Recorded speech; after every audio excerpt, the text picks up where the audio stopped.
Good evening and thank you for joining us. I'm John Carlin. And I'm Rachel Lucas. The suspect in an apparent attempted assassination of former President Donald Trump made his first appearance in court today. Yeah, he is Ryan Routh. He's 58 years old. You see him behind us here. He's now facing federal charges, and the Martin County Sheriff's Office did release some body camera video today showing the moment that Routh was taken into custody. This is along I-95 in Florida.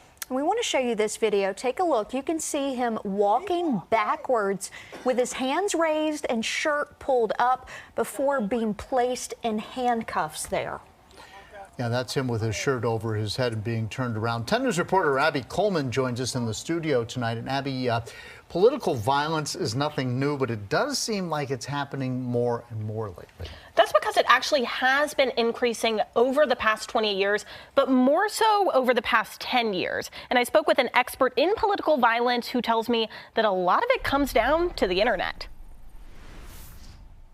When violence is the means, then obviously politics has veered into a rather dangerous direction. For the second time in 2 months, there's been an attempt on former President Trump's life. We certainly seem to be in a time of rising political violence. James Hawden is the director for the Center of Peace Studies and Violence Prevention at Virginia Tech. He tells me there's been a sharp increase in violence over the past 10 to 20 years.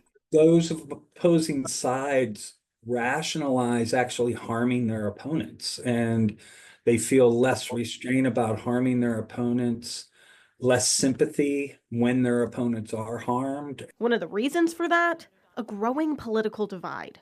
Basically sorting themselves into tribes. I sat down with 10 News political analyst Ed Lynch, who says attempts like this create a political ripple effect. For the next few days, politicians on both sides will talk about how important it is to turn down the temperature. We'll probably hear that phrase a good deal, and soften the rhetoric, but that's not going to keep. That's not going to last. And to have a second one so close to the first one, I mean, what do you think that says about just this election in general? Well, it says we're a very divided country. It says that there are any number of people out there who believe that for one reason or another, violence is the answer. Hawden tells me there's one thing in particular that accounts for the uptick: the internet. Do you think social media has really helped ramp up some of this violence? Just the way the internet works with the personalization of algorithms, you can quickly find yourself where you are only talking to like-minded people. The stronger your opinions become, right? And the more entrenched they become.